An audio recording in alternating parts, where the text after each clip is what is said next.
Саламатсыздар, урматтуу фермерлер, урматтуу кыргызстандыктар. Акыркы мезгилде суу боюнча маселелер көтөрүлүп атат. Ошол боюнча мен сиздерге түшүндүрмө берип коеюн. Анткени эң негизги биздин максатыбыз бул дыйкан, фермер, ошо дыйканга жана фермерге сууну жеткирүү максатыбыз. Бул биздин түздөн түз милдетибиз жана иш чарабыз. Бул жерде эң негизги маселеси дагы бул мындай айткандай акча каражат, топтолгон акча каражаттар кайра эле ошо элге иштеш керек жана фермерге иштеш керек. Азыр мен сиздерге кыскача маалымат берейин. Кыргызстан боюнча эгерде жалпы каналдарды айтып кетсек, бизде жалпы Кыргызстан боюнча 28 миң километр каналыбыз бар. Эгерде мындай чызсак,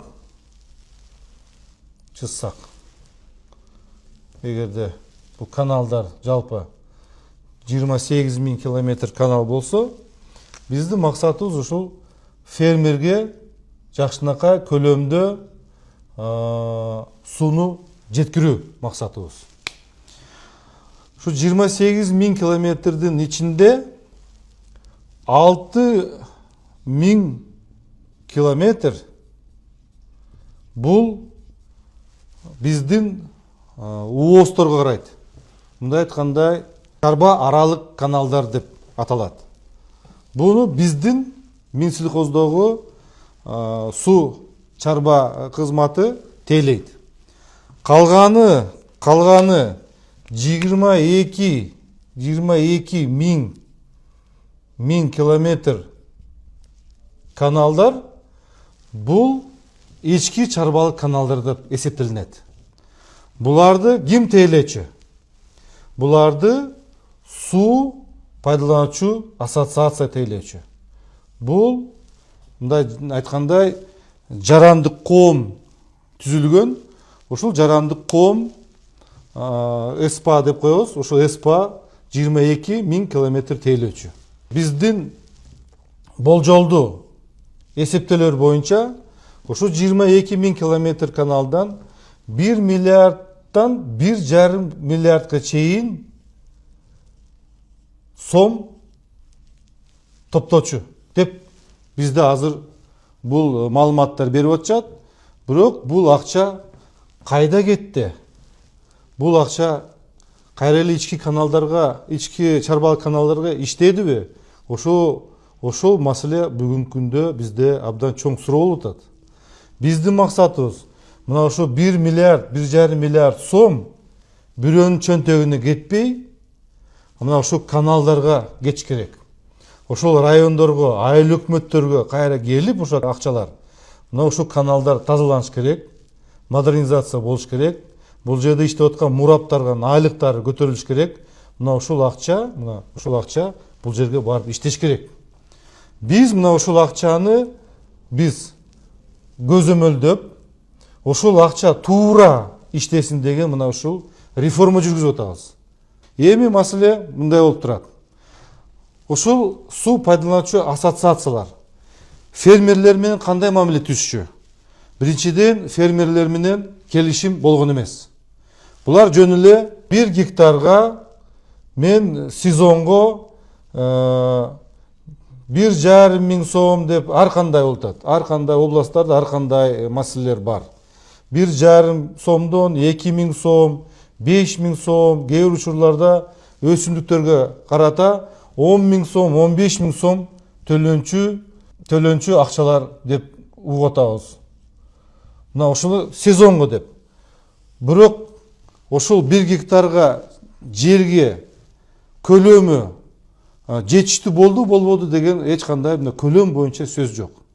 Жөн эле 1 сезонго 1 гектарга биз сага сууну беребиз. Ушул суунун алкагында өзүң ишти жүргүзө бер деп беришкен. Бирок канча көлөмдө эч ким айта албай койду.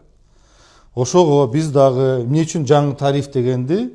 Бул жаңы тариф деген бул биздин мыйзам чегинде көрүнүш. Эмне үчүн дегенде ар бир кубтун бир баа болот. Жана бир кубтун 1 гектар жердин бир баа болот. Жөн эле биз сезондун төлөмү деп айта албайбыз. Ошого тариф деген көлөмгө жана аянтка болуп калды. Биздин бүгүнкү күндө иш чарабыз. Биз айтып жатабыз. Кыргызстан боюнча 15 район биз катаал шартта жашайт. Катаал шартта суга жерлери.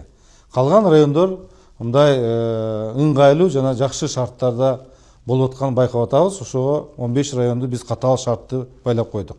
Биз эки тариф болду. Катаал шарттардагы тариф бул 1 гектар аянтка 250 сом деп айтылды. Башка региондордо 500 сом болду. Бирок урматтуу фермерлер, бул жерде СПА сыяктуу биз андай кылган жокпуз. Эгерде биз 1 гектарга биз 500 сом алып аткан болсок, бирок биз милдет түрдө көлөмүн дагы биз жоопкерчиликти алып атабыз.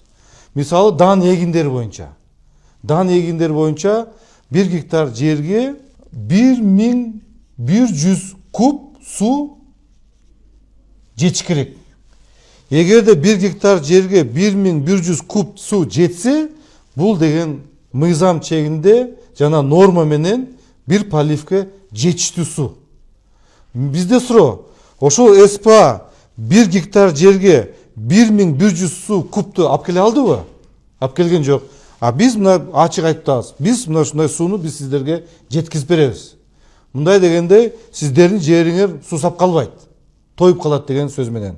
Мына эми мындай айтсак, бул 1100 кубтуу сууну кандай саатта, канча шартта жеткизе алабыз?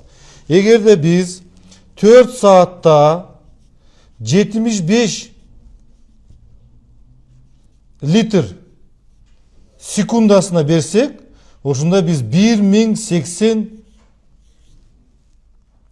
кубту биз 1 гектарга бере алабыз. Мына сиздер дагы ошону тагыраак билип алгыла. Эгерде биз 8 саатта берсек, 100 литрди секундасында, анда биз 2880 кубту биз сиздерге жеткизип беребиз. Бул мына ушундай милдет турат. Кийинки маселе, дан эгиндерге 1100 деп айтып атабыз да, бир полив деп атабыз. Мына 4 саатта 75 литр секундасына 1080 кубту жетти, бул деген мына 500 сом болот. Эгерде 1080 кубту биз бере албай калсак, мисалы мына 2 саатта бердик, 75 литр секунда бердик, бул деген 540 куб эле болуп калды. 540 1 гектарга болуп калды. Мына сиздин нормага жетпей калды. Ошого биз бул эгерде бул объем жеткен болсо, көлөм жеткен болсо, биз бунун объемуна 500 сом ала албайбыз. Бунун жарымын ала алабыз. 250 сомду алабыз. Мына ошондо сиздер урматтуу калай калк туура түшүнүп койгула. Биз бир полив дегенде бул бир объем менен жеткизүү деген максат коюп атабыз. 1 гектарга.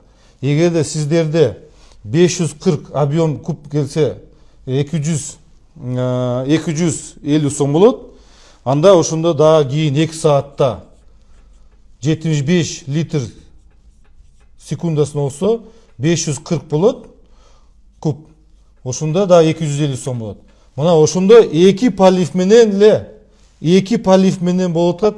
А өзү негизи жалпы бул бир полив деп эсептелинет. Ошого урматтуу калай калк, биздин саясатыбыз бул топтолгон акча 1,5 миллиардга чейин сом топтолгон акча биздин чөнтөккө эмес, а ошол ички чарбалык каналдарга жумшайлык деген ой менен иштеп атабыз. Биздин максатыбыз ошол фермер жакшынакай сууну пайдаланып, өзүнүн түшүмү мол болуп, пайда көрүп, бай болсун деген ой менен иштеп келе жатабыз.